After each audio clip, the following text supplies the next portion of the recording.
Hey, and welcome to the Narrative Mindset Podcast. Today's podcast is going to be me giving you some real world narrative insight from me about I'm 53 years old, so my experience in being black and kind of the, I guess, per se, the ugly truth that really nobody wants to talk about. But for me, I think that we have an issue with making it look like really what it's not. So here we go. This was in another post, and I'll read that first. It says, "I be forgetting this, that black people don't like blackness." This is, I be forgetting that black people don't really like black people. I be forgetting that black people sometimes dip in and out of hood culture and discard it, shed it, or hide it when they feel it's inappropriate. I be forgetting that there are people that treat black culture like white people. I be forgetting that black people are ashamed of certain types of blackness. I be forgetting that black people who only think certain types of blackness is professional and appropriate. But the internet is there to remind me. And generally, sometimes I get surprised. And I also forget that there are black people that don't like blackness. Okay, so what I'm going to do is we'll go through each one, and I just want to give my narrative mindset on each one, and it's just my narrative mindset. It's not anything against the person who said this. It's just my personal opinion on it. The first one is I be forgetting that black people don't like blackness. Well, it's not that black people don't like blackness. It's that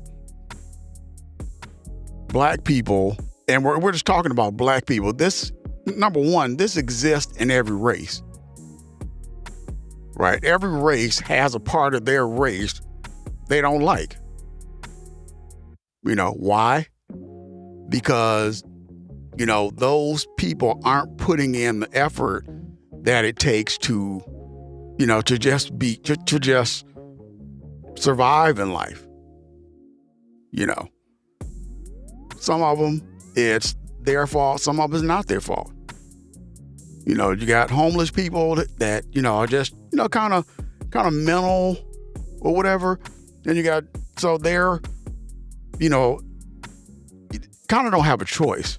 And then you got some who chose to leave their parents' house, or, chose to leave certain situations. Some don't want to get jobs. Some, are, just don't want to be a part of society.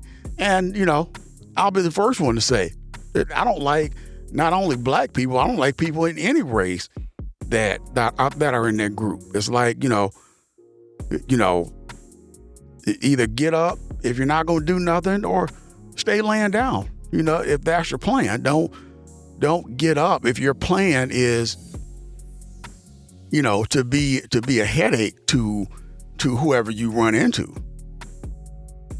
Next question is, I be forgetting that black people don't really like blackness.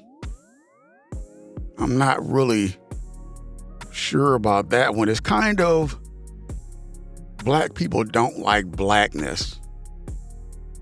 Well, there's a lot that comes with being black. There's a history of being black. There's also a history in every race.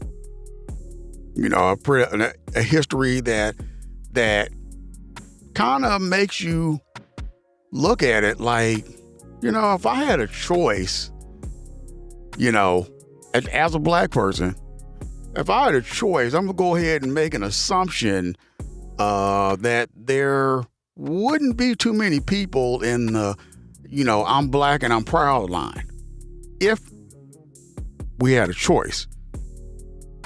If in some unknown world, God said, you got a choice. You can be black or you can be white, you can be Hispanic, you can be Chinese, yada, yada, yada. I'm pretty sure, in all honesty, a whole lot of people wouldn't pick black. Nobody would pick, a race that has been through a lot of this type of turmoil and this type of situation. And it's not only a black race, there are other races that have been through a lot. Next one is, I've been forgetting that there are black people who dip in and out of hood culture and discard it, shed it, and hide it when they feel it's inappropriate. I'm black. I'll be the first one to say, I do dip in and out of hood culture at times, and I do shed it and hide it because a lot of it is embarrassing. You don't really, when you see successful black folks, I'm pretty sure they don't, they're not, riding around in a Chevy with, 40-inch wheels on it. Nothing wrong with that. I'm pretty sure there are a lot of, successful black women that really aren't, they aren't wearing, a bunch of, I'm not even going to say wigs, I'm going to say cheap wigs. So therefore, they might, on the dance floor, they may, do the Dougie or something like that. So they're dipping in and out of culture and leaving some off to the side. Why? Because they feel it's inappropriate. That answers that question, kind of.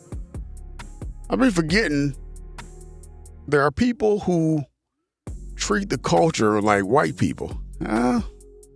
Well, let me say this. There are black people who treat the culture like white people when they get money and they move into or are able to move into a better neighborhood where there are more white people.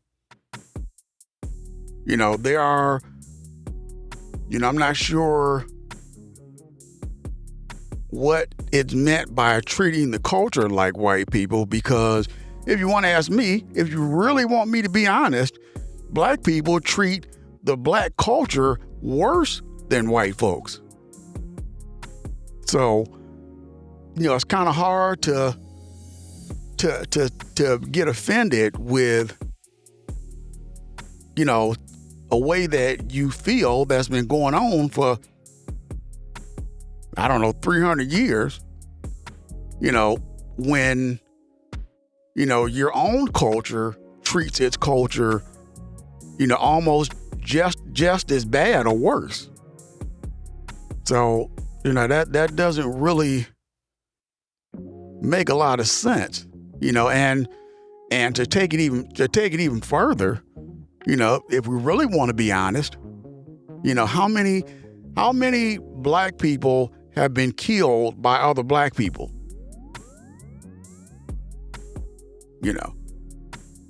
How many? There have been hangings. We all know that from history. But if you put them side by side, what are the numbers?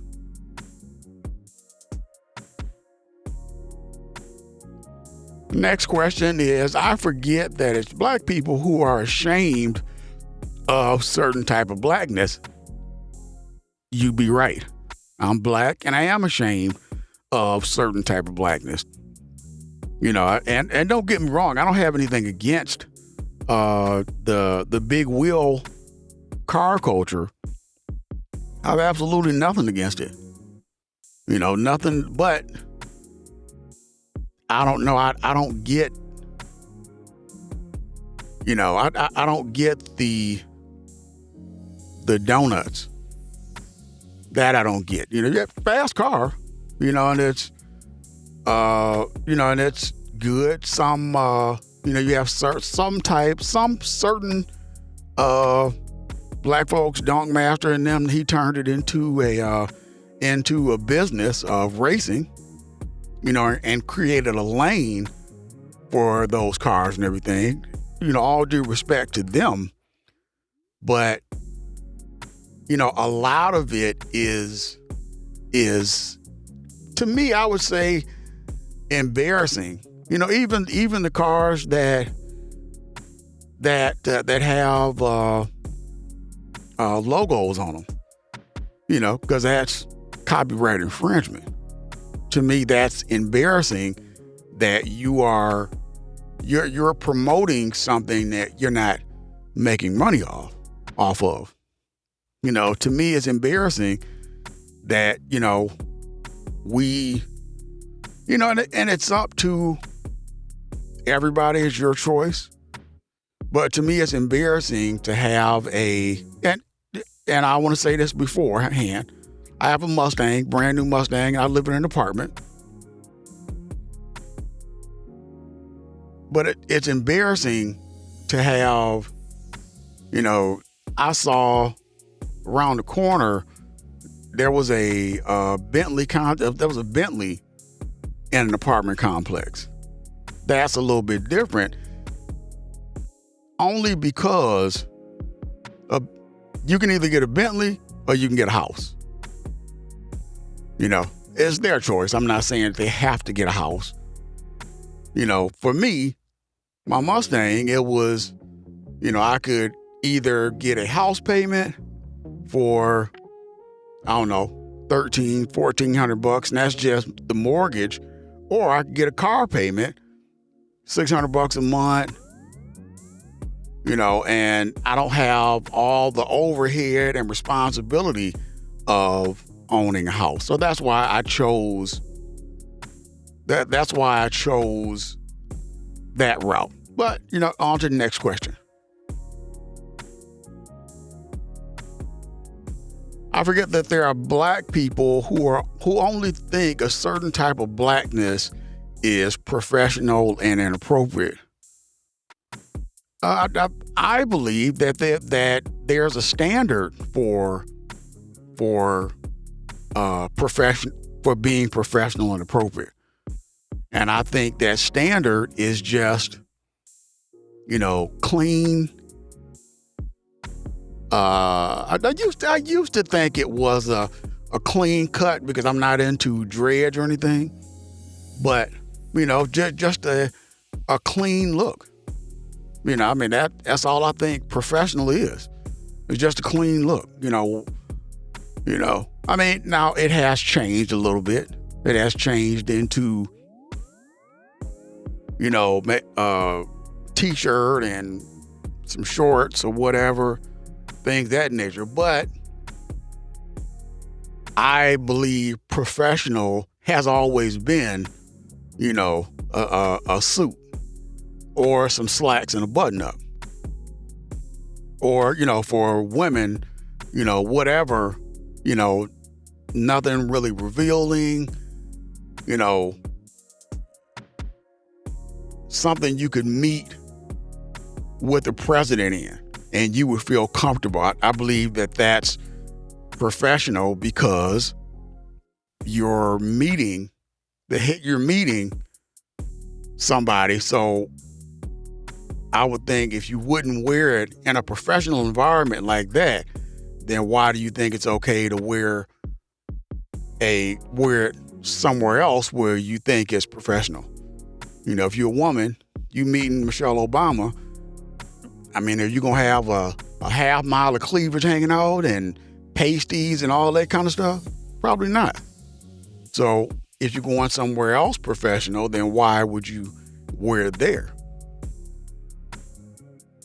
You know, the next statement was, I'll be forgetting. And the internet is there to remind me, but I'll be forgetting. As for that statement, the internet was created as a international connection, I believe, for international commerce and international connections and things of that nature. I'm not quite sure on that, but that's just a broad statement because I don't really know why it was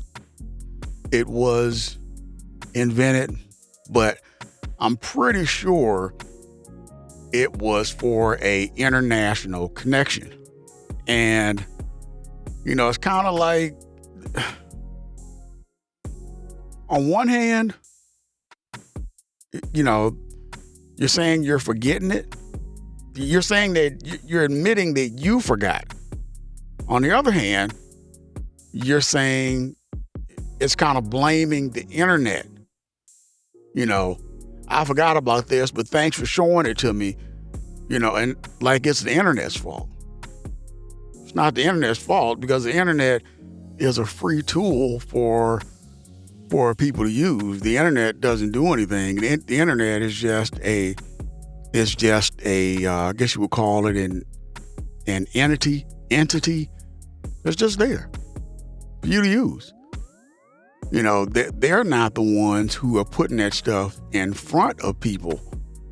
You know, they're just a service that somebody's paying for, and they can, you know, put whatever videos or whatever, you know, what they think is interesting, and will get generate an income or sway people in the direction that they want to go in. They can put it on there, and that's it. But that's it for this episode. I just wanted to put this up here and kind of give my opinion on some of this stuff because I saw it and I said, well, you know, in my personal narrative, it just sounded really strange. It sounded like, you know, it sounded like,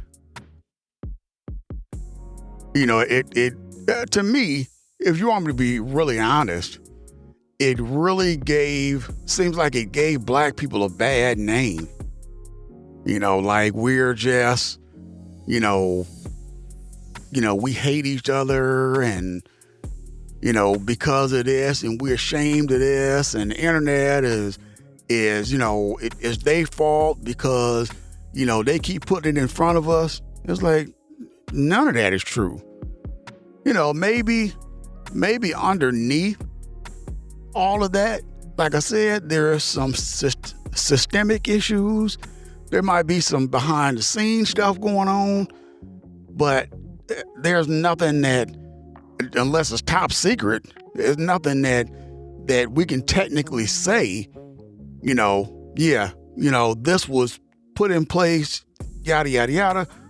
You know, it's just not there. I don't think that they're that stupid, you know, to put it somewhere where people have access to it and can find out. It may be, you know, buried somewhere in the paperwork or something, but, you know, nothing that nobody's going to ever find. So, but hey, thanks for tuning in to the Narrative Mindset Podcast. Appreciate you tuning in. And let me know what you think about that, because it was, when I listened to it, it was a little bit triggering for me. So let me know. Leave it in the comments. Make sure you follow so you can help this podcast grow. Have a good one.